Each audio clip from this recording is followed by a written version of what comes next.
교육부가 교사들의 교육활동 보호를 강화하는 교권 보호 대책을 발표했습니다. 쟁점이 됐던 학생의 중대 교권 침해 행위를 학교 생활기록부에 기재하는 방안은 이번에 포함되지 않았습니다.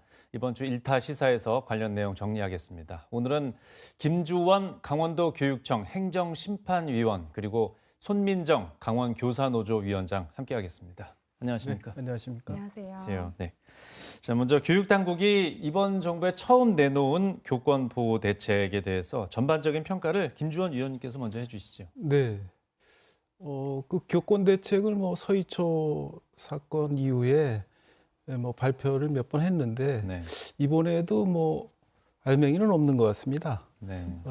작년에도 양천구에서 이제 교사 폭행 사건이 있었고 또 제주도에서 교사 사망 사건이 있었거든요. 그래서 이번에 좀 더 강력한 대책을 기대했는데 아마 기대에는 못 미치는 것 같습니다. 그리고 실제로 작년에 그 설문조사한 거 보니까 네. 변화가 없다. 그런 게 한 80% 이상 이렇게 나와서 뭔가 좀 적극적인 대안을 좀 갖고 가야 되는데 적극적인 대안을 사전에 예방하는 대안 이런 것들이 좀 필요할 것 같은데 그런 거는 아마 거의 지금 준비가 안 되고 있는 것 같고요. 학교 현장에서도 마찬가지인 것 같고요. 근데 제가 심판위원으로 이렇게 한번 봤는데 네. 강원도 내도 심각하더라고요. 여러 가지로. 학생들 간에 또 학부모가 이렇게 또 변호사를 사서 대응하고 이러는 것까지 보니까 네. 이게 남의 지역의 문제가 아니다. 그런 생각이 들었습니다. 그래서 적극적인 대안을 좀 만들어갈 필요가 있다. 이런 생각을 해봅니다. 이번 교권 보호 대책은 그럼 개선이 됐다고 보기는 좀 기대를 어렵습니까? 한다 정도로 나온 것 같아요. 그 단체들이 발표한 거 보니까. 그래도 인식을 좀 하고 있고 예. 앞으로 조금 개선될 기대를 해본다. 이 정도인 것 같습니다. 예. 자, 손민정 강원교사노조위원장님께서는 교원 보호 내용 중심으로 좀 어떻게 평가를 하십니까?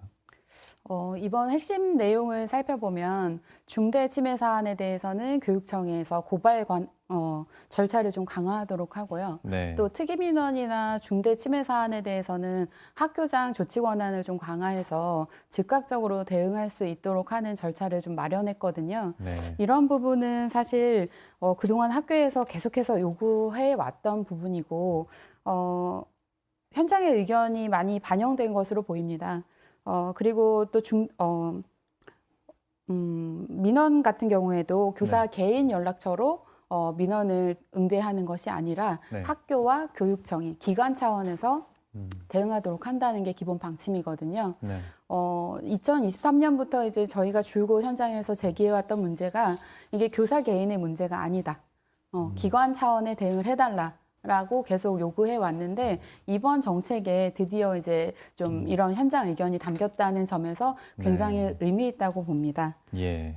그렇지만 교육청 고발이라든가 학교장의 권한 강화라든가 이런 부분들이 사실상 기존에도 계속 운영되어 왔던 부분이거든요. 그래서 이것은 제도 정비의 문제라기보다는 사실상 현장에서 얼마나 적극적으로 이 제도를 활용해서 대응하느냐 이게 중요할 것 같습니다. 예. 어느 정도 이제 개선은 됐지만 앞으로 또 뭔가 진행돼야 할 내용들이 많이 있군요. 네네. 예. 근데 쟁점은 그 학생이 교권 침해 행동을 했을 때 여기 이제 결과가 나오면 그거를 학생 생활기록부에 기재하느냐 마느냐 이게 가장 큰 쟁점 아니었습니까? 이게 일단 학부모들 반발이 굉장히 거세다 보니까 이번엔 좀 넘어간 것 같은데 이 부분은 어떻게 보십니까? 학부모들의 반발이라기보다는 사실 저희 교원단체 입장에서도 그렇고 굉장히 의견이 분분한 상황입니다. 저희가 이미 학교폭력 사례를 지켜보면서 많은 고민과 정말 고통이 지금 수반되고 있는데요. 사실 학교폭력 사안을 학생 생활 기록부에 이제 기재하게 되면서 학교폭력 발생 건수가 줄어들었을까요? 그렇지는 않잖아요.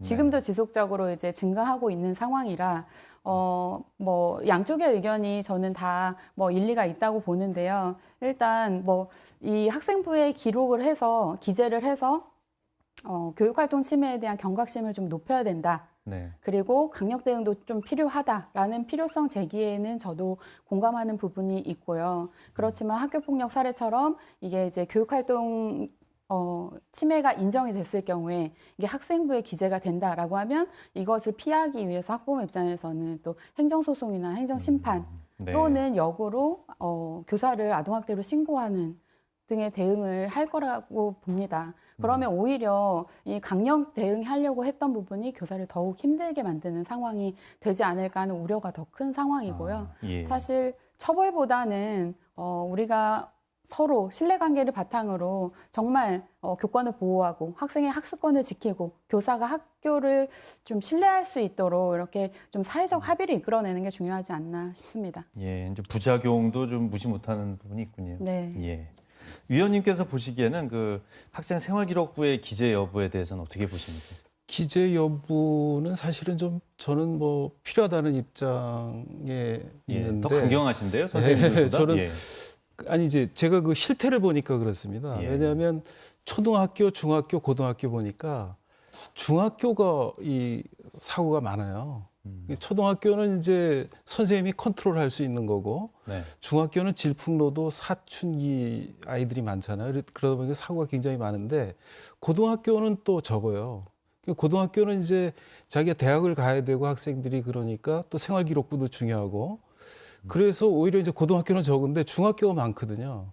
그러면 이 학생기록부가 만약에 초등학교, 중학교 뭐 그런데도 어느 정도 좀 이게 반영이 돼서 된다고 하면은 좀 컨트롤은 되지 않을까. 저는 그런 생각을 해봤습니다. 그래서 예. 저는 이제 학교 내에서 무엇보다도 중요한 것은 이제 그 아이들을 가리키는 것, 학원식으로 뭐 가리키는 것만이 아니라 전인 교육이 이루어져야 되는데 예. 선생님들이 가장 스트레스 받는 부분은 그 생활 지도 부분이더라고요. 또 네. 그것으로 인한 민원 이런 것 때문에 그런다고 하는데 그것을 극복하려고 하면은 결국은 이런 어떤 적극적인 방법이 만들어지고 그 안에서 신뢰가 만들어져야만 지금의 어떤 갈등이나 이런 것들이 좀 줄어들지 않을까 그런 생각을 해봤습니다. 지금 시스템으로는 너무 소극적으로 소극적으로 할 할 수밖에 수밖에 없다. 예. 그래서 지금 중학교 학교 생활에 대한 부분은 상당히 심각한 문제가 많이 있는 것 같습니다. 예. 그 교권 침해 상황이 많이 안 좋다고 하셨는데 그 뭐 상황이나 사례 같은 것들 말씀해 주시면 좋을 것 같습니다. 뭐 구체적인 사례보다는 뭐 제가 그냥 여기에 이제 방송 출연한다고 좀 주변에 물어봤어요. 그런데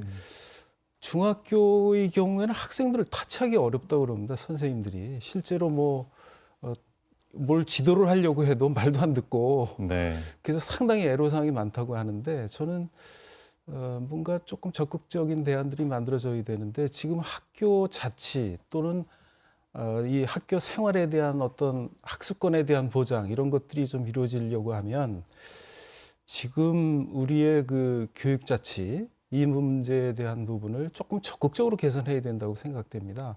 학교에서 가정에서 가장 그 관심 분야가 아이들 교육 문제잖아요. 네. 그런데 실제로는 교육자치, 행정자치, 경찰자치 다 따로따로 가고 있거든요. 그리고 실제로 학교에 중학교나 뭐 그 학교에서 그런 문제가 생기고 심각한 문제가 생긴다고 하면 경찰이 사실 동원돼서 그것을 좀 뭔가 문제를 해결하고 그렇게 할 수 있어야 되는데 네. 지금 그 경찰자치 따로, 교육자치 따로, 행정자치 따로 그러다 보니까 이게 전혀 공조도 안 이루어지고 있고 문제가 심각하다고 저는 개인적으로 생각합니다. 예, 선생님들의 권한을 일부 조금 줄였는데 부작용이 있으니까 그 빈자리를 지금 무엇로 메꿀 거냐 이게 그렇죠. 아직 정리가 되지 않은 거죠. 그렇죠.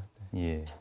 이 부분에 대해서는 손민정 위원장님은 어떻게 보십니까? 교권 침해 사례를 봤을 때 이런 상황들을 어떻게 정리해야 된다고 보십니까?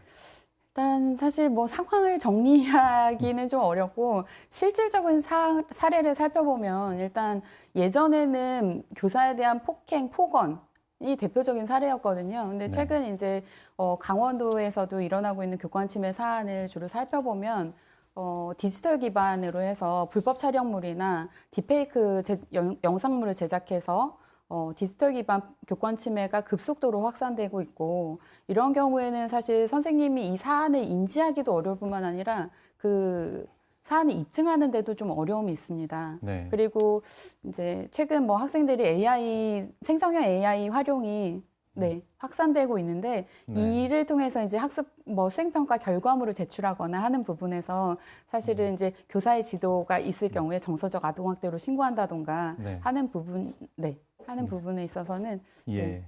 선생님 얘기를 좀 더 들어야 되는데 저희가 네네. 마칠 시간이 돼서 이쯤에서 좀 마무리하도록 하겠습니다. 네네. 예. 다음에 한 번 더 말씀 자세히 들어봐야겠네요. 오늘 네. 고맙습니다. 감사합니다. 고맙습니다.